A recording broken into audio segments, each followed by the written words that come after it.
자, 로마서 7장입니다. 7장 1절에 3절. 형제들아, 내가 법하는 자들에게 말하노니 너희는 그 법이 사람의 살 동안만 그를 주관한 줄 알지 못하느냐? 남편 있는 여인이라고 쭉 되는데 다 읽으면 여러분들이 머리에도 안 들어올 거니까 제가 그 다음 절 보세요. 여기 보면은 로마서 7장을 보면은요 이래요. 5장 1절에 로마서 5장 1절에 그러므로 우리가 믿음으로 의롭다 하심을 얻었은즉이라고 말합니다. 여기서 그러므로는요. 여기서 그러므로는 로마서 1장과 2장과 3장과 4장의 내용을 결론 지어서 지금 1장, 2장, 3장, 4장 내용을 결론 지어서 그러므로라고 말하면서 믿음으로 의롭게 하심을 얻었은즉 1장, 2장, 3장, 4절의 결론이 뭐라고요? 믿음으로 의롭다 하는 것이다 이 말입니다. 이게 바로 로마서 5장 1절이고요. 그래서 로마서 5장과 6장과 7장은 로마서 핵심인데요. 그래서 로마서 1장이 그러므로는 로마서 아까 얘기했지만 1장과 4장을 요약하는 차원에서 로마서 5장이 시작됨을 알 수 있습니다. 로마서 5장은 믿음으로 말미암아 의롭다 하심을 얻은 이야기, 즉 루터가 처음 말해서 유명해졌죠. 이신칭이다. 그래서 우리 재림교회에서는 이신칭이라는 표현을 쓰지 않고 칭의라고 말합니다. 하나님께서 입혀주시는 의라고 말하죠. 자, 그런데 여러분, 자, 로마서 5장에서는 칭의로 말미암아 죽음의 지배와 영향력으로부터의 자유를 말한다면은 로마서 6장에서는요 칭의로 말미암아 죄의 지배와 영향력으로부터의 자유를 말합니다. 로마서 7장에서는요 자아의 죽음으로 말미암아 첫 남편 사단으로부터 자유를 말합니다. 이렇게 대충 얘기하지만은 우리 교회는 잘 들어오지 않을 텐데 로마서 7장을 한번 우리 종합적으로 보겠습니다. 로마서 7장 1절부터 3절에 보면은요 여기 다 여러분들이 머릿속에 없으니까 중요한 단어만 머릿속에 한번 보세요. 여기 보면 남편 있는 여인이 그 남편 생전에는 법으로 그에게 매인 바 되니 만일 그 남편이 죽으면은 남편의 법에서 벗어나느니라. 로마서 7장은요 신학들 사이에서도 매우 까탈스럽고 어려운 주제라고 이야기를 합니다. 자, 남편이 죽으면 그 법에서 자유롭게 된다. 남편이 죽지 않고 다른 남자에게 가면은 음부라고 했어요. 남편이 죽어야만 다른 남자에게 갈 수가 있는 것입니다. 그런데 여러분, 많은 성경학자들과 목사님들이 이곳에 나오는 남편을 율법이라고 말해서 그래 율법이 죽었기 때문에 우리가 율법에서 자유롭게 됐어 이렇게 엉터리로 설교를 하더라고요. 근데 여러분 절대 그렇게 보시면 안 돼요. 왜냐하면 율법은 죽을 수가 없기 때문에 그렇습니다. 그래 안 그래요? 그래서 여기 보면은 또 보면은요 남편이 있는 여인이 그 남편 생전에 다른 남자에게 가면 뭐라고요? 음부예요. 남편이 죽어야만 남편의 굴레에서 자유롭게 돼서 다른 남자에게 갈지라도 음부가 되지 않는 것이죠. 여기서 이 남편이 도대체 뭘까? 로마서 7장에서 이 남편이 풀리지 않으면 로마서 전체가 다 엉망진창이 돼버려요. 그래서 로마서의 핵심이 뭔가 로마서 7장에 있는 그 남편을 정확히 알면 로마서 전체가 후루룩 풀려버려요. 마치 실타래가 한번 딱 풀리면 전체가 쫙 풀리듯이 그런 여러분들이 오늘 희열을 맛보셨으면 참 좋겠습니다. 자, 그러면은 로마서 7장 4절 보겠습니다. 너희도 그리스도의 몸으로 말미암아 율법에 대하여 죽임을 당하였으니 여러분 여기서 우리가 국어책을 살짝만 이해를 해도 여러분들이 보세요. 죽임을 당하는 건 율법이에요? 너희예요? 여기 자세히 보세요. 너희도 그리스도의 몸으로 말미암아 율법에 대하여 죽임을 당해. 죽는 건 율법입니까? 너희입니까? 너희예요. 맞아요. 그런데 이걸 어떻게 국어를 우리가 초등학교 1학년만 나와도 알 수 있는 거를 율법이라고 말하면 되겠습니까? 왜냐하면 이들은 율법을 죽이고 싶었어요. 사단이 그러고 싶었나 봐요. 그러니까 우리도 죽이면 안 되겠죠. 이렇게. 자, 여기서 여러분이 자세히 보시면 너희도 그리스도의 몸으로 말미암아 율법에 대하여 죽임을 당했으니 여기서 주어는 너희예요. 너희가 죽는 거예요. 너희는 다시 사도 바울이 너희라고 했으니까 너희라고 말한 너희는 봐요. 누구예요? 우리는 우리가 죽어야 돼요. 실제로 여기에 보면은요, 여기 기쁜 소식 78쪽에 이제이 와그너가 에이티 존스하고 이제이 와그너 목사 알죠? 우리 재림교회 유명한 목사님 이제이 와그너 목사님이 이렇게 말했어요. 많은 사람들이 율법에 대하여 죽었나니를 율법이 죽었다는 것과 같은 의미로 잘못 생각하는 것 같다 그랬어요. 그러니까 아니다는 뜻이에요. 아니다. 이제이 와그너는. 이제이 와그너뿐만 아니라 이거를 국어책만 봐도 누구라도 율법이 죽었다고 말하는 것은 말도 안 되는 소리라는 것이죠. 그래서 결국에는 뭐예요? 여기 그렇지 않다. 율법은 완전한 효력을 가지고 있어야 하며 그렇지 않으면 어떤 사람도 율법에 의해서 죽을 수 없죠. 자, 로마서 7장 1절 3절 다시 봅니다. 남편 있는 여인이 그 남편 생전에 법으로 그에게 매인받으나 만일 그 남편이 죽으면 남편의 법에서 벗어났느니라. 남편이 죽지 않는데 벗어날 수 없다는 것입니다.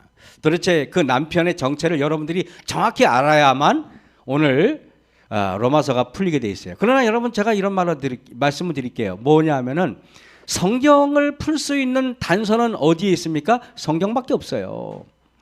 옛날에 공부 잘하는 학생들은 항상 말해요. 뭘 갖고 공부했습니까? 그러면 네, 교과서를 열심히 공부했습니다. 그래요. 진짜로 그럼 우리는 막 비웃어요. 네가 뭔 교과서야. 그런데 진짜로 공부 잘하는 사람은 교과서만 봐도 알아요. 진짜로 공부 잘하는 사람. 장로님 그렇습니까? 진짜로 나는 공부를 못해 잘 모르겠는데 하여간 그렇대요. 여기 보시면은요, 위에서 언급된 남편, 다른 남자, 음녀라는 단어가 여기 나오죠. 여기 보세요. 남편, 다른 남자, 음녀. 이런 단어를 성서적으로 우리가 이 문제를 풀어야 되는데 성경은 성경으로 풀어야만 가장 정확한 답을 얻을 수가 있지 않겠습니까, 여러분? 그러면 성경에서 남편과 음녀와 다른 남자가 무수히 나오는 성경책이 어디 있어요, 여러분? 어디 있습니까? 호세아서에 있어요, 그죠? 그럼 호세아서를 들어가서 보면 되는 겁니다. 자, 그렇다면 보겠습니다. 호세아 1장 2절 보면은 여호와께서 호세아에게 이르시되 너는 가서 음란한 아내, 아까 음부 나왔잖아요. 음란한 아내를 취하여 음란한 자식들을 낳아라 그래. 이 나라가 여호와를 떠나 크게 행음함이니라 그랬습니다. 호세아 1장 3절에 이에 가서 디블라임의 딸 고멜을 취하였더니 저가 잉태하여 아들을 낳음에. 근데 여러분 저가 잉태하여 아들을 낳았는데 그게 호세아의 아들이 아닌 게 문제입니다. 여기서 보면은 호세아 1장 6절에 고멜이 또 잉태하여 딸을 낳으며 여호와께서 호세아에게 이르시되 그 이름을 로루하마라 하라 그랬어요. 또 고멜이 또 잉태해서 아를 낳으니까 이제는 또 그 아들을 낳으니까 로암미라 하라 그랬습니다. 호세아가 결혼해서 고멜하고 결혼했는데 이 고멜이 낳은 딸과 아들이 여기 고멜의 딸 이름이 로루하마라는 뜻은 긍휼히 여김을 받지 못함이라는 뜻이에요. 고멜의 아들 로암미는 내 백성이 아니다라는 의미예요. 제가 여러분 여기서 호세아의 아들이라고 말하지 않고 계속 제가 고멜의 아들, 고멜의 딸이라고 말한 것은 호세아와 전혀 상관이 없는 아들과 딸이기 때문에 제가 여러분에게 이야기를 이렇게 드리는 겁니다. 자, 여기에 보세요. 그래서 호세아 2장 2절에 너희 어미와 쟁론하고 쟁론하라. 저는 내 아내가 아니요 나는 저의 남편이 아니라. 호세아가 뭐라고 말해요? 고멜이 저 여자는 내 부인이 아니고 저 여자가 낳은 자식은 내 자식이 아니야 이렇게 말하는 거 아니겠습니까? 여러분 그래서 그렇지 만약에 내가 그 자녀를 긍휼히 여기지 아니하리니 이는 저희가 음란한 자식이에요. 호세아가 말하기를 내 자식이 아닌 다른 남자에게서 난 자식은 하나님의 축복을 받지 못한다 이렇게 말합니다. 여러분 이게 로마서와 계속 연결됩니다. 우리가 호세아 3장 1절에서 2절 그래서 여호와께서 내게 이르시되 이스라엘 자손의 다른 신을 섬기고 건포도 떡을 먹을지라도 여호와가 저희를 사랑하나니 또 너는 또 가서 타인에게 연애를 받아 음부된 그 여인. 여러분 음부된 그 여인 바로 호세아가 있는데 호세아와 상관없는 그 아이를 낳으니까 이렇게 계속 다른 남자한테 가니까 하나님께서 뭐라고 말하셨습니까? 호세아야 다른 남자 품에 안겨 있는 저 여자를 가서 돈, 은 15냥을 가지고 가서 사와 그러는 것입니다. 여러분 옛날에, 요즘엔 그런 게 별로 없지만은 옛날에는요 이렇게 뭐랄까 술집이나 이렇게 율락업소에서 이러시는 분들이 보면은요 계속 일을 하는데 계속 빚을 져요. 여러분 아시죠, 그죠? 그래가지고 예를 들면은 이제 옛날에 뭐 그런 책이 있었잖아요. 수렁에서 건진 내 딸, 딸을 잊어먹었는데 딸이 딸이 이렇게 납치됐어요. 알아보니까 딸이 율락업소에 있어요. 율락업소에 가지고 딸을 데리러 갔더니 말하기를 딸이 빚이 있습니다. 5천만 원 내놓으셔. 이런 거 들어보셨습니까? 계속 빚을 져요. 뭐 그래가지고 고멜도 여러분 계속 율락업소에 전전하다 보니까 빚을 져요. 그래서 호세아가 그 술집에 있는 자기 부인을 데리고 오는데 은 15개와 보리 한 호멜 반으로 사와야 돼요. 여러분 이것은 바로 예수님의 예표입니다. 예수님께서 우리의 신랑이에요. 그리고 우리 고멜이 바로 우리를 말하는 거예요. 근데 우리는 늘 다른 남편한테 가서 품에 안겨 있는 겁니다. 그런데 예수님이 우리를 여러분 사기 위해서 호세아는 은 15개를 줬지만은 예수님 때는 물가가 올라가지고 은 30냥에 예수님께서 우리를 사온 거예요. 여러분 그거 아십니까? 그 얘기예요. 그래서 마태복음 26장 15절에 내가 예수를 너희에게 넘겨주니 얼마나 주려느냐 하니 그들이 은 30을 달아주거늘. 호세아가 고멜을 사올 때는 은 15개인데 예수님에는 여러분 구약에서 신약 넘어올 때 물가가 상승해가지고 은 30냥이 된 거예요. 마태복음 27장 9절에 이 선지자 예레미야로 하신 말씀이 이루어나니 일렀을 때 저희가 그 정가된 자 곧 이스라엘 중에서 정가된 자의 가격 곧 은 30을 가지고 예수님께서 여러분 우리를 사기 위해서 은 30냥에 여러분 은 30냥에 우리를 사기 위해서 은 30냥에 예수님께서 십자가에 달려 돌아가셨죠. 온 목숨을 다해서. 이런 취지로 사도 바울이 로마서를 썼지 않겠습니까, 여러분? 여러분이 한번 상식적으로 생각을 해보세요. 호세아 2장 19절에 하나님께서 이렇게 말해요. 내가 내게 장가들어 영원히 살되 의와 공변됨과 은총과 긍휼력임으로 내게 장가들며 진실함으로 내게 장가들리니. 그 다음에 예레미야 3장 14절에 나 여호와가 말하노라 배역한 자식들아 돌아오라 나는 너희 남편임이니라. 그래서 하나님은 때로는요 우리를 부모라고 아버지와 자녀의 관계로 우리를 설명할 때가 있고요. 하나님은 또는 뭐냐면 남편과 아내로 설명을 해요. 그래서 성경에서는요 우리가 기도할 때 하나님 아버지라고 기도하기도 하고 또 성경에서는 모든 성경에서 또 뭐냐면은 예수님은 신랑이고 우리는 아내로 이렇게 표현을 하는 것입니다. 그래서 왜 그렇게 할까? 성경은 하나님과 우리와의 관계를 가족 관계로 표현하기를 좋아하는 것은 그만큼 하나님께서 포기할 수 없는 존재들이기 때문에 그런 것입니다, 여러분. 자, 예레미야 31장 32절에 나 여호와가 말하노라 이 언약은 내가 그들의 열조의 손을 잡고 애굽 땅에서 인도해 내던 날에 세운 것과 같지 아니한 것은 내가 그들이 남편이 되었어도 예수님께서 하나님께서 남편이 우리가 신부라는 것입니다. 고린도후서 11장 2절에도 내가 하나님의 열심으로 너희를 위하여 열심 내노니 내가 너희를 정결한 처녀로 한 남편인 그리스도께 드리려고 중매함이니라. 여러분 그래서 예수님은 신랑이고 우리는 남편이 우리는 신부예요. 그런데 여러분 요한복음 8장 38절에 나는 내 아버지에게서 본 것을 말하고 너희는 너희 아비에게서 들은 것을 행하느니라 그랬어요. 예수님이 신랑이고 우리가 신부였는데요. 우리가 어떻게 돼서부터 언약을 파괴하고 고멜처럼 우리의 남편이 예수님이 아니라 그 남편이 마귀로 바뀌어버린 거예요. 그래서 성경에서는 뭐라고 말하지 않습니까? 하나님이 너희의 아버지가 아니라 마귀가 너희의 아비가 되었다. 마귀가 너희 남편이 되었다. 이렇게 말하는 거 아니겠습니까? 그래서 요한복음 8장 44절에 보면 말하기를 81절에 말하기 너희는 너희 아비가 행한 일을 하는도다. 대답하되 우리가 음란한 데서 나지 아니하였고 아버지는 한 분뿐이시니 곧 하나님이시로다 그랬더니 요한복음 8장 42절에 예수께서 이르시되 하나님이 너희 아버지였으면 너희가 나를 사랑하였으리니 그랬어요.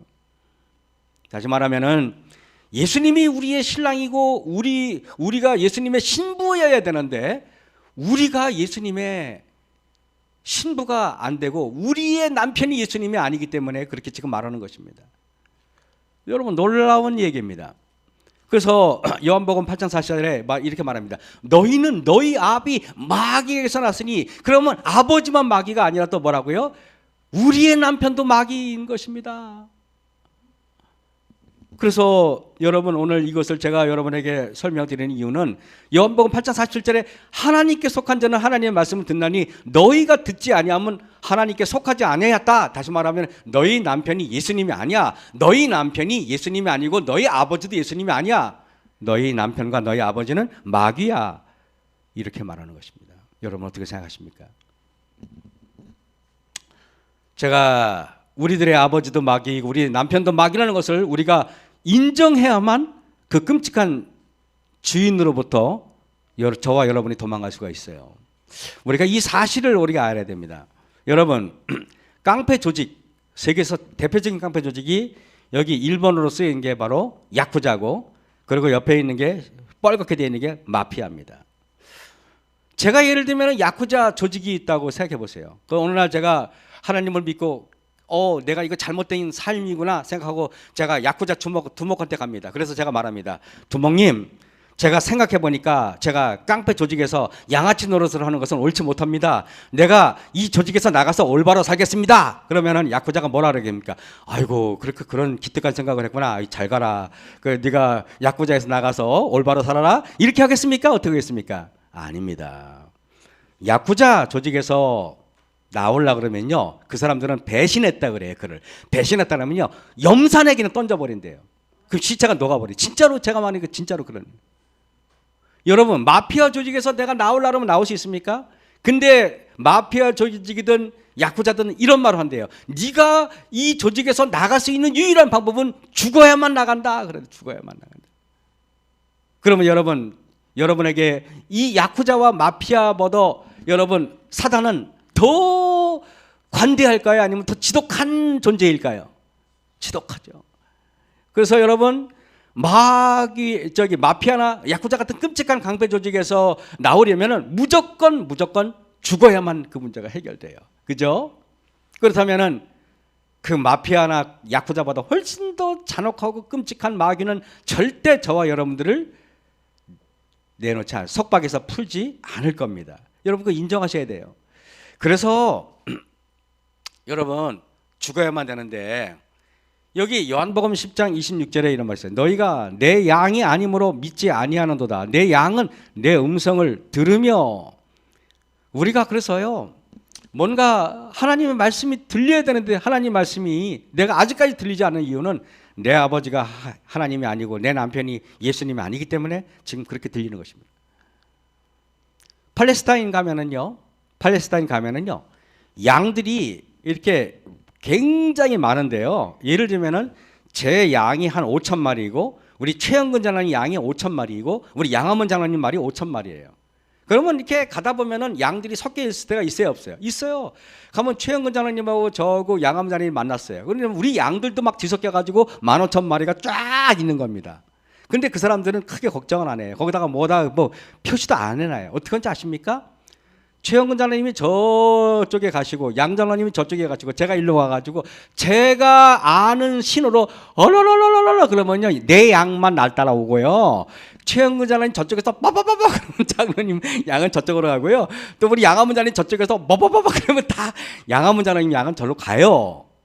여러분, 내 양은 내 음성을 들어요. 실제로 이 말이 그 말이에요. 만약에 이걸 우리가 이해를 못하면은 이 성경이 우리에게는 매우 낯설은 얘기 될 거예요. 문화적으로 우리는 양을 별로 우리 성도들이 많이 못 보셨기 때문에, 그죠? 자, 그래서 여러분, 목자의 음성을 들을 수 있어야 목자의 양이죠. 양들의 특징을 보겠습니다. 양들은요, 시력이 나빠요. 방향 감각이 둔해요. 앞에 낭떠러지게 해서도 그냥 가다가 떨어져 죽는데요. 이 여러분이 이해할 수 없지만은 그렇게 생겼어요. 그렇게. 그리고 가시나무가 있어도 양은요, 가시나무 있어도 그냥 가서 찔린대요. 양은 잘 속아요. 그래가지고 뭐 이렇게 해가지고 뭐 이렇게 하면은 다 속아 넘어갑니다. 양은 잘 또 쓰러져요. 양은 이기적이에요. 양은 겁이 많고 방어력이 전무해요. 이빨도 없고 발톱도 그냥 무디고 뭐 아무 능력이 없어요. 더군다나 발도 엄청 느려요, 양이요. 근데요, 양이 자 시력도 나쁘고 뭐 후각도 떨어지고 다 나쁜데 유일하게 양이 유일한 장점이 뭐냐? 귀가 밝은 것밖에 없어요. 귀가 밝은 것밖에 없어요. 근데 여러분이 귀가 밝지 못하다면은 저와 여러분은 하나님께서 예수님의 양이라면 여러분들이 잘 들을 수는 있으셔야 돼요. 그래서 말씀을 구별할 줄 있어야 돼요. 그러시겠습니까? 주무시다가도 벌떡 일어나시겠습니까? 네. 그래서 보면은 계시록 3장 20절에 볼지어다 내가 문 밖에서도 두드리노니 누구든지 내 음성을 듣고 그랬어요. 그 성경에는요 나를 살펴보고 따라와라는 말이 성경에 하나도 없어요. 양은 시력이 어차피 나쁘고 양은 방향 감각이 나쁘기 때문에요 유일하게 양에게 유일하게 허락된 것은 청각밖에 없어요. 그러니까 성경에서 늘 믿음은 들으면서 난다지 믿음은 봄으로 이런 말을 쓰지 않는 이유가 그래서 그런 거예요. 볼지어다 내가 문 밖에서 두드리노니 누구든지 내 음성을 듣고 문을 열면 내가 그에게로 들어가 그로 더불어 먹고 그는 나로 더불어 먹으리라 그랬어요. 이 얘기를 들으면서 제가 무슨 생각이 난지 아십니까, 여러분? 이런 겁니다. 자, 여기 로마서 7장 13절에 그러나 바로의 마음이 완악하여서 그들의 말을 듣지 아니하니 내 음성을 듣지 못하는 이유는 마음이 완악한 사람은 귀가 어두워지기 시작한다는 것입니다. 그래서 고집불통이다라는 말은 여러분들은 어떤 생각이 들어요? 고집불통이다라면은 누구의 말도 듣지 않는구나라고 여러분이 인지하시죠, 그죠? 실제로 그렇습니다. 자, 또 보세요. 출애굽기 7장 22절에 보면은 그의 마음을 완강하게 하사 그들의 말을 듣지 아니하였으니 출애굽기 8장 19절에 바로의 마음이 완악하게 되어 그들의 말을 듣지 아니하였으니 마태복음 13장 15절에 이 백성들이 마음이 완악해져서 그 귀는 듣기에 둔하고 우리가 듣지 못하고 우리가 남의 말을 귀담아 듣지 못하는 이유는 딱 하나밖에 없어요. 마음이 완악해서 그래요. 그래서 여러분 마지막 시대에 구원 못 받잖아요. 그러면 이렇게 말해요. 나 그때 그런 이웃집 그 아주머니가 나에게 복음을 전해서 들을 기회가 있었는데 못 들었다. 대개 보면은요 그 모든 원인이 딱 하나밖에 없어요. 성경에서는 악해서 못 들었다고 하나님께서 우리에게 심판할 것입니다. 여러분 그래서 교회에 나오고 안 나오고는요 착한 것 같은데 교회 안 나오잖아요. 나중에 이렇게 말해요. 완악하여서 못 들었다 이렇게 판단이 내릴 겁니다. 제가 분명히 여러분에게 말씀드립니다. 그래서 여기에 보면은요 귀가 어둡다는 말은 양이 아니라 독사라는 말이에요. 그래서 여러분 마태복음 3장 7절에 이렇게 말해요. 요한이 많은 바리새인과 사두개인이 침례 베푸는 데 오는 것을 보고 이르되 독사의 자식들아 이렇게 말해요. 여러분 제가 늘 말하잖아요. 왜 이렇게 말했을까? 여러분 독사의 각 기관들을 보잖아요. 이 독사의 기관들 보면 여러분들은 밥맛 떨어지게 빨리 치울게요. 독사는 입도 있어요. 보세요. 이거 보면은 이게 기관을 제가 입도 있고 혓바닥도 있고 이빨도 있고 콧구멍도 있고 입은 굉장히 발달됐어요. 혓바닥도 굉장히 막 길다 못해 밑에서 또 하나의 보조 혓바닥이 달려 있는 듯이 낼름낼름거리고 그러잖아요. 근데 이런 뱀이 콧구멍도 있고 눈도 있고 다 있는데 유일하게 독사에는 귀가 아무리 쳐도 귀가 없어요, 여러분. 유심히 살펴보면 귀가 없어요. 그래서 여러분 우리가 하나님 말씀 듣지 못하잖아요. 그럼 우리는 독사가 되는 거예요. 그래서 여러분 이단에 빠져 있고 이설에 빠져 있고 뭐 신천지에 빠져 있으면요 유일하게 특징이 있어요. 그들에게 아무리 말을 해도 듣지 않아요. 문선명 그 박명호 통일 그 우리 잘 박명호 맨날 박명호 통일 어저께부터 헷갈려. 하여간 그 박명호 이렇게 넘어간 사람들 이렇게 말해 보면 항상 뭐냐면은요 남의 말 절대 못 들어요. 자기 교주의 말밖에 안 들어요. 독사가 됐기 때문에 그런 거예요, 여러분. 여러분들이 정말 늘 그래서 여러분의 귀를 활짝 열어놓고 하나님의 말씀을 늘 흡수하는 그런 연습을 저와 여러분이 하시길 간절히 바랍니다. 그래서 여러분 여기 보면은요 로마서 7장 15절에 나의 행하는 것을 내가 알지 못하느니 곧 원하는 이것을 행하지 아니하고 도리어 미워하는 그것을 행함이라. 이제 이것을 행하는 자는 내가 아니요 내 속에 거하는 이상한 남편이요.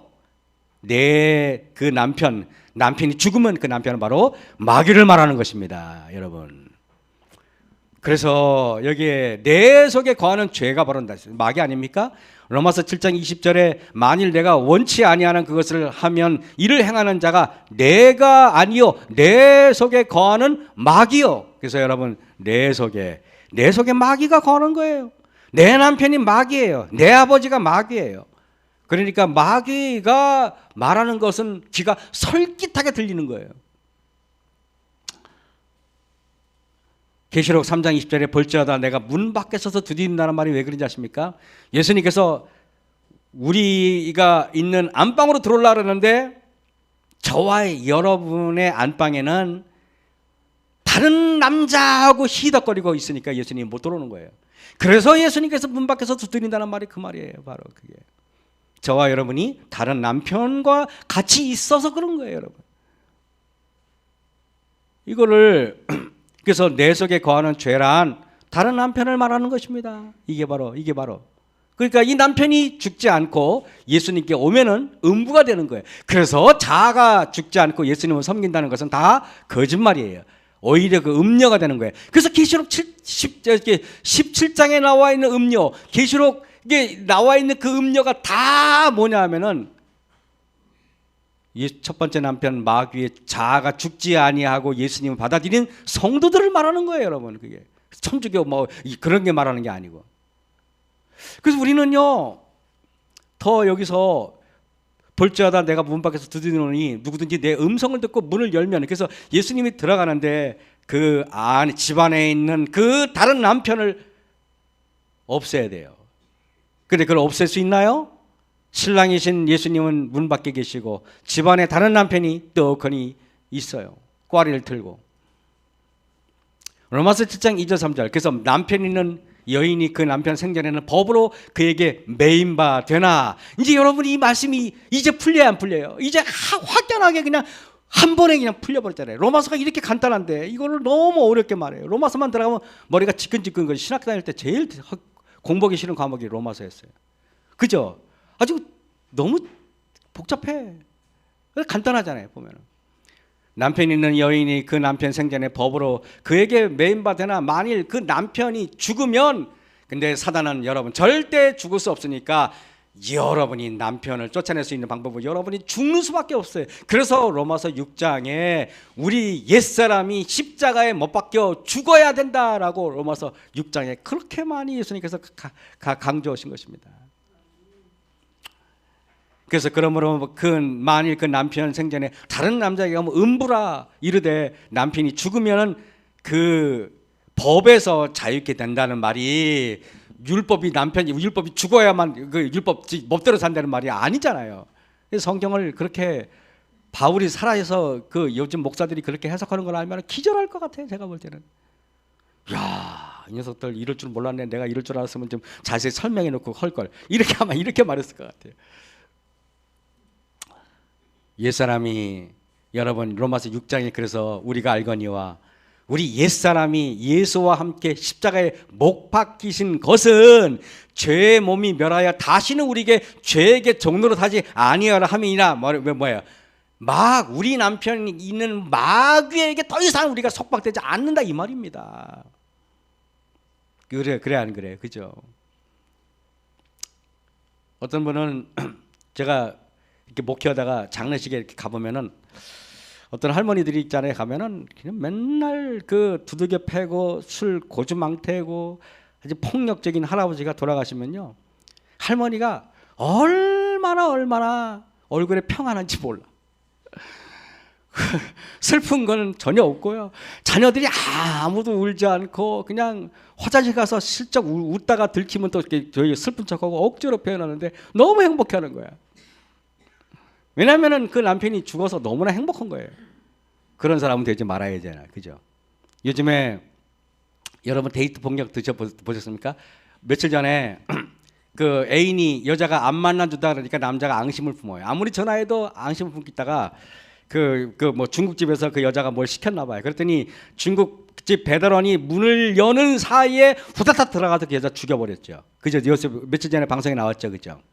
그래서 여러분, 요즘 우리 아가씨들 이런 말을 해요 가끔. 나는 그 뭐랄까 못된 남자 스타일 좋아. 데이트 폭력이 잘못하면 칼에 맞아 죽어요. 그런 말 하지 마세요. 못된 남자 좋아하지 마세요. 그게 뭐예요? 그게 얼마나 못됐으면. 이게 내 속에 아버지가 마귀니까 그렇게 말하는 거예요. 그래서 제가 마석교에서 청년들이 그런 말을 해요. 그 여청년들 있잖아요. 가끔 그래요. 이렇게 말하면은요. 저는요 목사님이요 못된 남자 스타일이 좋대요. 왜 못된 남자 스타일이 좋아요? 말같이도 그런 남자를 왜 좋아해요? 그런 게. 그러니까 맨날 데이트 폭력 당하는 거예요. 그게 마음속에 여러분 피를 좋아하는 늑대가 내 아버지면요 그 아들도요 피만 보면 환장하는 거예요. 제가 교회 증언 2권의 424쪽에 그대는 온유하고 겸손한 정신이 없다. 자아가 잔뜩 살아있다. 자아가 잔뜩 살아있다는 말은요 남편이 내 안에서 활개를 친단 말이에요. 그때는 그것이 상하거나 모욕을 당하지 않도록 항상 지키고 있다. 거슬리는 모든 것을 저항하려는 자세가 없다. 죽은 자는 느끼지 못한다. 그대는 죽지 않았다. 만일 그대가 죽었다면 그대의 생명은 그리스도 안에 감추었다. 지금 그대가 보고 그대를 괴롭히는 만 가지 것도 눈에 걸리게 되고 지나치게 될 것이다. 그리하면 그대는 영원한 것을 알게 되며 이 생의 사소한 문제를 초월할 것이다. 내가 자아가 죽지 않으면요 이 생에 이런 문제 저런 문제가 눈에 거슬려요. 이것도 기분 나쁘고 저것도 기분 나빠요. 기분 나쁜 게 많다는 말은 자아가 펄펄 살아있다는 증거겠죠.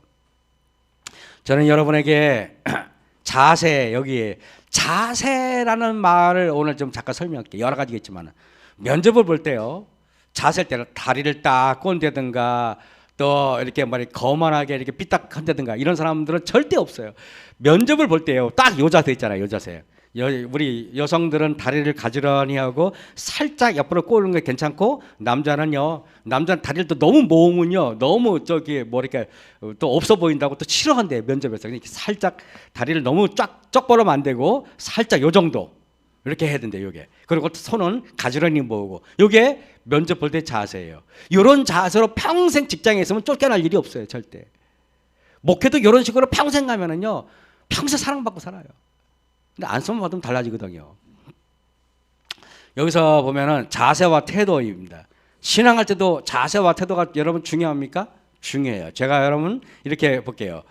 태도는요 자세와 태도는 습관을 만들고요 습관은 운명을 만들어요. 그래서 여러분 모든 삶의 자세가 올바르게 되면은 올바른 행동이 나오고 올바른 행동은 올바른 습관을 만들고 올바른 습관은 올바른 운명을 결정해요. 실제로 사람이요 나쁜 자세잖아요. 나쁜 자세는 거북목이라든가 아니면 이렇게 여자분들 다리를 꼬고 앉아요. 다리를 꼬고 앉아 있으면 허리가 이렇게 쉰대요. 실제로 척추가 쉬잖아요. 소화가 잘 안 돼요. 소화가 안 되고요. 소화가 안 되는 것뿐만 아니라 간도 나빠지고 몸 전체 장기가 다 나빠져요. 여러분 우리가 이런 자세 하지 말아요. 그래서 병원에 가서 우리가 허리가 아프다든가 문제가 생기면은 의사 선생님들이 항상 하는 말이 있어요. 자세를 똑바로 하세요. 목을 피고요. 의자에 앉았을 때 이렇게 하고 저렇게 하고요. 이렇게 말하는 거 들어보셨습니까? 이렇게 해요. 모든 종목에는 올바른 자세가 있어요. 테니스 할 때 있잖아요. 항상 탁구 치든지 할 때 보면요. 테니스의 최적의 자세를 있어요. 이거 어떻게 해야만 테니스를 잘 치고 골프를 칠 때도 어떻게 해야만 골프를 잘 치는 게 있어요. 저는 평생 골프를 한 번도 쳐본 적이 없지만은 그렇대요. 누가. 수영을 해도 마찬가지고 기본적인 자세가 바르지 못하면은 결코 훌륭한 선수가 될 수 없어요. 밑에 그림에 저분이 세르비아의 유명한 선수 조코비치라는 사람인데 지금 나이가 많은데 계속 우승해요. 저분은 엄청나게 잘 쳐요. 여러분 좌절하고 싶습니까? 그럼 좌절하는 자세를 취하면 돼요. 제가 가르쳐 드릴까요? 어깨를 축 늘어뜨려요. 고개를 푹 숙여요. 그리고 쉼없이 느릿느릿 걸어가요. 그럼 여러분 얼마지 않아 울적한 기분과 내가 왜 사나 이런 마음이 들 겁니다. 그러니까 오늘 마음이 너무 지나치게 기분이 좋아. 그러면 여러분 금방 우울하게 만들어 드릴 수 있어요. 약간 고개를 축들이고 어깨를 좀 척 늘어뜨리고 느릿느릿 걷고 그렇게 되면 여러분 대부분 기분이 나빠질 겁니다. 또 여러분 보세요. 건방짐을 원하십니까? 그러면 여러분 다리 한쪽을 상에 딱 올려놓고 허리가 의자에 갖도록 눕듯이 세상을 노려보듯 눈을 치켜뜨시기 바랍니다. 그러면 반환적인 공격적인 마음으로 확 바뀌어버려요. 사람이. 자세만 바뀌면요 여러분들 마음도 바뀌어버려요. 자, 그래서 예.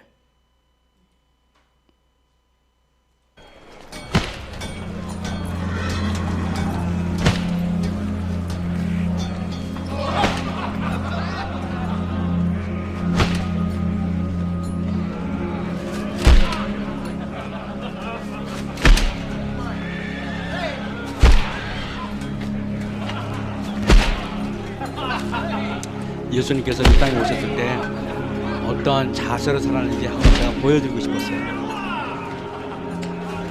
모욕을 당할 때 어떠한 자세를 취하셨는지, 채찍을 때릴 때 어떠한 자세를 취하셨는지.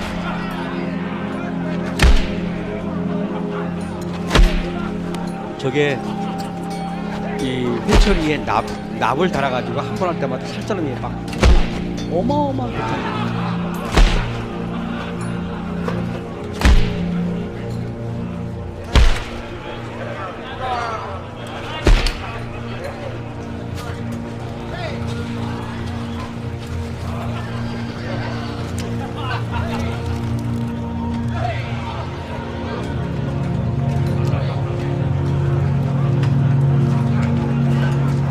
이 모습을 보면서 예수님께서 저렇게 돌아가셨구나 라고 생각하지 말고요, 여러분들이 모욕을 받을 때 내가 어떤 자세로 해야 되는가 아무 말도 하지 말고요, 당하시고요, 욕먹으시고요, 모욕을 받아도요 묵묵히 계시라는 것을 배우라는 뜻입니다. 이게 예수님과 우리와 관계가 밀접한 사람은 그렇게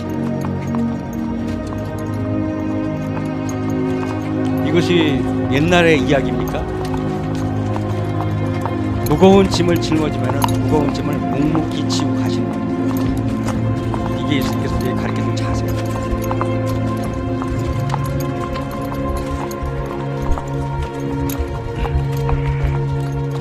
십자가가 무겁다고 불평하지 않죠. 그죠?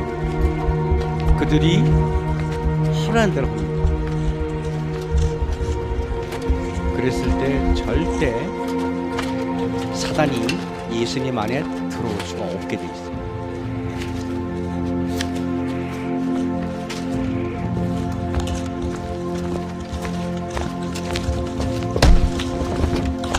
옷을 벗기고 채찍을 쳐도 아무 소리 하지 않습니다.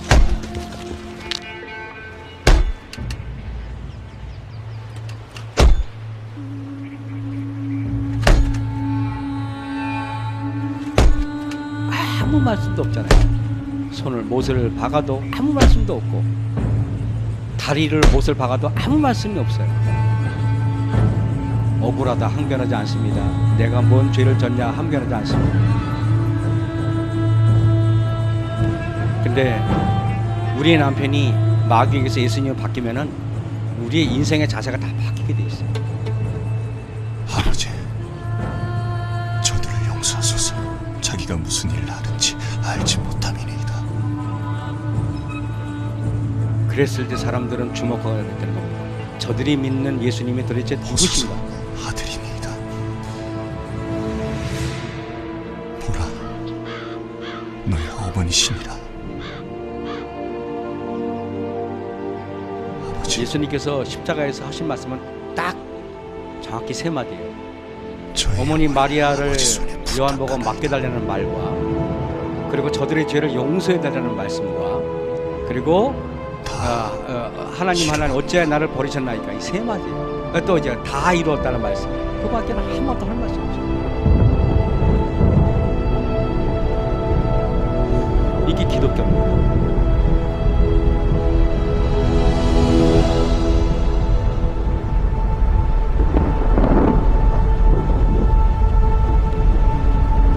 당하시고 맞고 상처 났는데 위대해. 말씀도 하지 않았는데 온 하늘이 들썩들썩거려요. 그게 신앙이에요. 내가 말하는 순간 하늘에서의 위엄은 들리지 않고 아무 소리 들리지 않아요. 예수님께서는 한 말씀도 하지 않았는데 온 천양계가 번쩍번쩍하고 천둥치고 난리가 났죠. 그게 신앙이에요.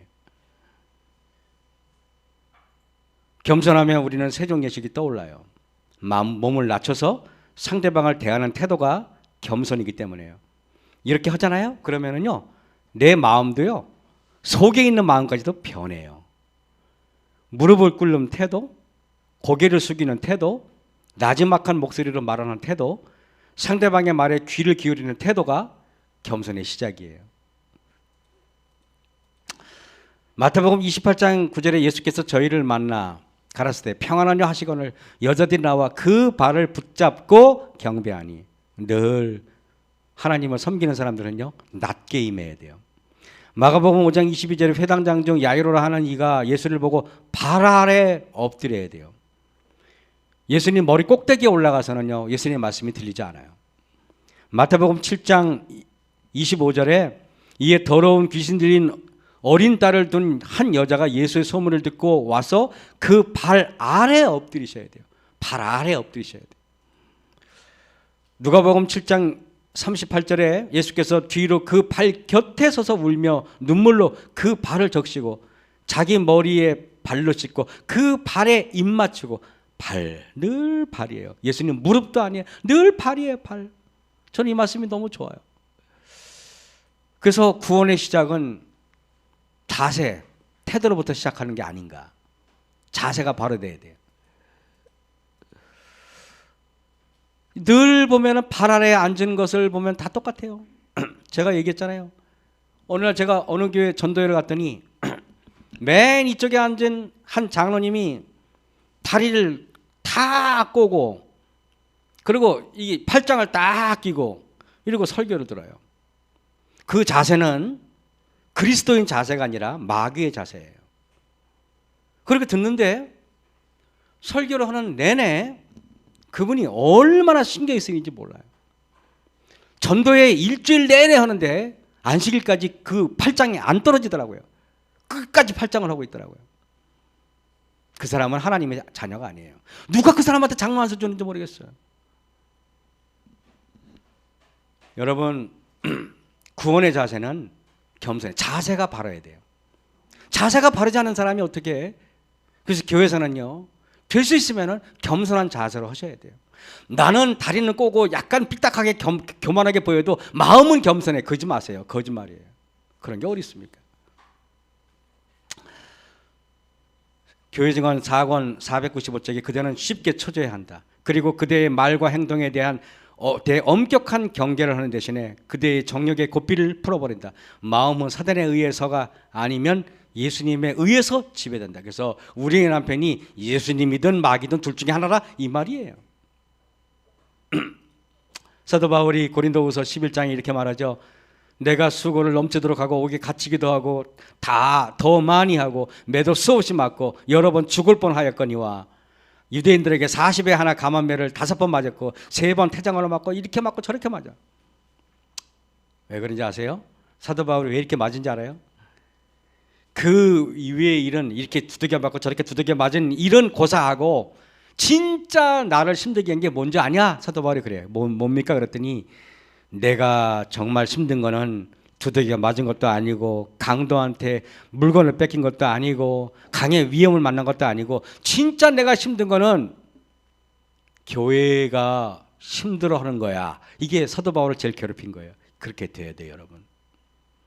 제가 처음에 목회 나왔을 때 제가 부주의하고 덕이 부족하고 신앙이 부족해서 제가 목회할 때 참 어려움을 많이 겪었어요.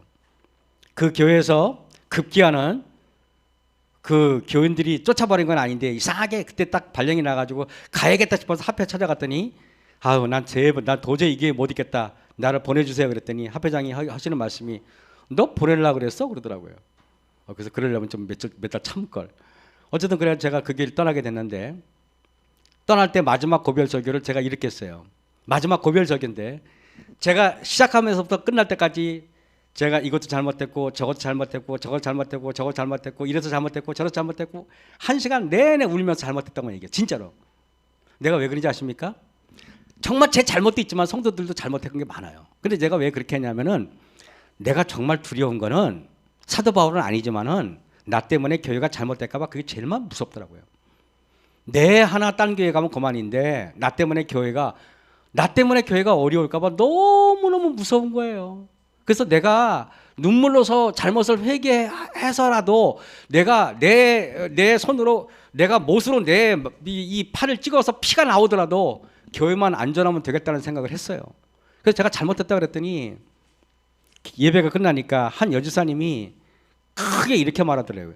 그래도 회개하고 하니까 다행이다 그러더라고요.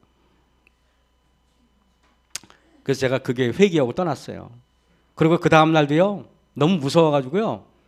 새벽 4시에 짐을 쌌어요. 3시인가 일어나가지고. 그래서 5시에 빨리 가려는데 어떻게 짐이 어떻게 쌀 것도 없는데 보니까 6시까지 짐을 쌌어요. 성도가 다 온 거야. 아, 이러면 안 되는데. 그래가지고 그냥 막 계속 삥 둘러가지고 그 쭈삣쭈삣 해가지고 이게 오시면 안 되는데 그냥 야밤도주 해야 되는데 오셨어. 그래가지고 마지막으로 이렇게 기도했더니 그러고 나서 이제 4년 동안 있었으니까 멈칫했어요. 여러분도 그렇잖아요. 사람이 어떻게 네 갈게요. 그러고 확 옵니까? 사람이 머뭇거리지. 그랬더니 한 분이 그러더라고요. 인사했으니 빨리 가서요. 그러더라고요. 그래서 인사해서 빨리 갔어요. 차를 타고 그 어떤 고개에서 그 어디까지 가는데 40분 걸리는데 눈물이 텅 쏟아졌는데 그 40분 동안 얼마나 울었는지. 왜 그 비 오면은 왜 그 저기 너무 그 앞에 그 이게 안 보일 정도로 너무 쏟아지고 운전을 못 하는 거예요. 너무 쏟아져. 너무 눈물이 막 쏟아 부으니까 운전을 못 하겠는 거예요. 운전을. 어떻게 뭐 운전하다가 막 잠깐 눈물 닦고 다시 운전하고 그랬다니까요, 제가. 그래가지고 제가 그 길을 떠났는데 그러고 나서 한 달 반 있다가 갑자기 막 여기 전화가 막 전화가 울리는 거예요. 목사님 큰일 났어요. 교회 불이 났다는 거예요. 제가 떠나간 교회가 불이 나버린 거예요. 불이 났는데 근데 그때 또 그 다음 날에 또 전화가 왔어요. 목사님 신기해요. 교회 옆에 할아버지 집이 있었고 떡방아까 집이 있었는데 이게 집이 다 붙었어요. 이제 장작이 있었는데 근데 15분 만에 전소가 됐는데 옆에 있는 할아버지 집에 끄슬리지도 않았어요. 소방차가 오기도 전인데 다 타버렸거든요. 불이 엄청난데 옆에 있는 장작인데 바로 1m밖에 안 되는데도 옆에 있는 집도 끄슬리도 않았어요. 만약 끄슬렸으면 여러분 다 물어내야 되잖아요. 그죠? 그 어려운 교회가 큰일 나잖아요. 하나님께서 교회를 붙들어 주셨어요. 감사합니까, 여러분? 나는 그게 진짜 감사해. 진짜 난 그거 진짜 감사해. 나를 쫓아냈으니까 잘 탔다. 난 그럴 마음 없어요. 그건 사람이 아니지. 그게 막이지. 그게 그 목사예요. 진짜로 그런 마음 없어요. 너무나 감사한 거예요. 그럼 내가 뭐부터 물어보면 그 옆에 있는 집 탔습니까? 물어봤어요. 진짜로. 안 탔대요. 가봤더니 끄실리도 않았어요. 너무 놀라운 것은 그리고 전화가 왔는데 제가 짐을 싼다고 쌌는데 새벽 3시에 야밤도주 쌌으니까 딱 하나 남겨놓은 게 있어. 63만 원짜리 MTB 자전거를 놔두고 왔어. 내가 가격도 잊어먹지 않아요. 그때 내 형편으로는 한 달 월급 그거 주고 샀어요. 합해서 그때 뭐 하냐고. 합해서 한다고 내 돈 주고 사래? 그래가지고 63만 원 샀는데 그 MTB 자전거가 그거만 안 타고 다 탔어요. MTB 자전거가 끄질리도 않고 그대로 있어요. 10월 18일 날 그 교회 제가 주말분이 가요. 저 그 교회 6번인가 7번째 가요. 제가 그렇게 했는데 나중에는 저를 너무 많이 찾더라고요. 그래서 제가 가서 그랬어요. 그분들한테 있을 때 잘하지. 쫓아난 다음에 왜 이렇게 잘하냐고 그랬어요. 가면은 차가 트렁크가 꽉꽉 차요. 나눠드릴게요. 여러분 사도 바울이 이렇게 말하죠. 나 매 맞은 게 문제가 아니고 또 강도 당한 게 문제가 아니라 진짜 염려는 교회가 잘못될까 봐 그게 제 염려가 되셔야 돼요. 여러분 무슨 말인지 알겠습니까? 어쩌면은 제가 옥천교회가 잘못된 길로 가고 있으면 저는 정말 두려워요. 진짜로. 뭐 뭔지 아십니까?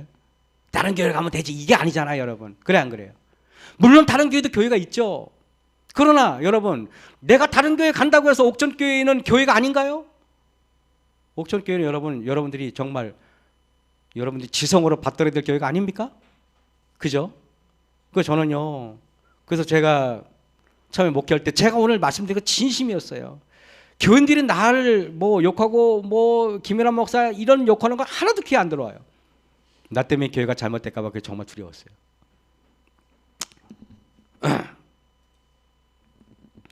고린도전서 15장 32절에 내가 범인처럼 에베소에서 맹수로 더불어 싸웠으면 내게 무슨 유익이 있느냐.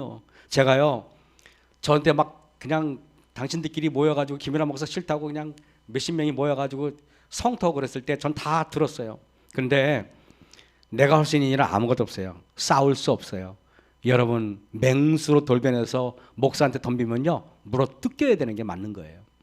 항변하면 안 돼요. 물어 뜯겨야 돼요. 맹수로 더불어 싸울 게 아니라 여러분, 맹수가 여러분을 공격하면은 죽으셔요. 그럼 하나님께서 여러분 부활시킬 겁니다. 저는 여러분, 그래서 사도 바울이 에베소 교회에서 너무나 어려움을 많이 당했죠. 그때 이제 사도 바울이 성령의 인도를 받아서 이제 하나님께서 너 쉽게 말하면 뭐냐면 로마로부터 사도 바울아 죽어라 그래요. 그래서 사도 바울이 하나님 말씀을 명령을 듣고 죽으러 예루살렘에 가기 전에 밀레도 항구에 딱 도착해요. 밀레도 항구에서 그래도 3년 동안 가장 많이 사역했던 에베소 교회 집사님들하고 장로님들 너무 보고 싶어가지고 오라 그래요. 그 에베소로 보내요. 교회 장로들을 취향해. 그랬더니 여러분, 한때는 사도 바울하고 반목을 이뤘던 장로님도 계시고 한때는 사도 바울한테 날카롭게 공격했던 장로님 집사님들이 왜 없었겠습니까? 그래도 회개하면 다행이다 라는 분도 거기 오셨겠죠. 그때 고린도전서 15장 32절에 내가 범인처럼 에베소에서 맹수로 더불어 싸웠으면 내게 무슨 유익이 있겠냐. 만약에 그때 네가 잘나니 내가 잘나니 싸웠다면 어떤 장로가 밀레도 항구에서 사도 바울을 여러분 배웅하러 왔겠습니까 여러분? 그때 사도행전 20장 36절에 이 말을 한 후 무릎을 꿇고 저희 모든 사람과 기도하니 다 크게 울며 바울의 목을 안고 입을 맞추고 다시 그를 보지 못하리라 한 말을 듣고 다 엉엉 울었어요. 어쩌면은요, 여러분들이요, 교회를 염려하는 마음으로 교회를 붙들려다 보니까 사람한테 오해도 당하고 맞고 두들겨 맞고 이런 여러분 악단도 듣고 저런 악도 들으십시오. 그런데 시간이 지나면 여러분의 진심을 사람들이 알아줘요.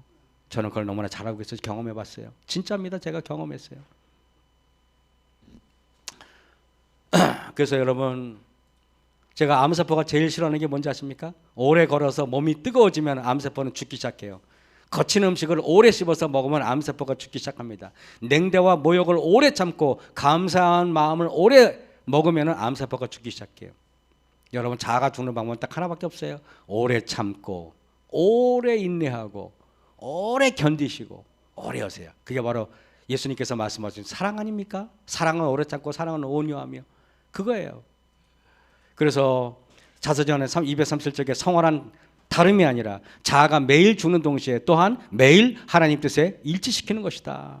부자 선지자 자아 존대의 정신은 사단의 정신이에요. 그러나 그리스도의 사랑을 품은 마음은 자기 자신의 이익을 구하지 않는 사랑입니다. 내 인생의 운명은 내 속에 거하는 존재가 바뀌어야 합니다.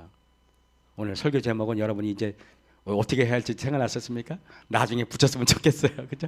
하나님께서 우리 옥천교회에 축복하기를 바라고 이 옥천교회가 날로 발전하길 바라면서 오늘 말씀을 마치겠습니다.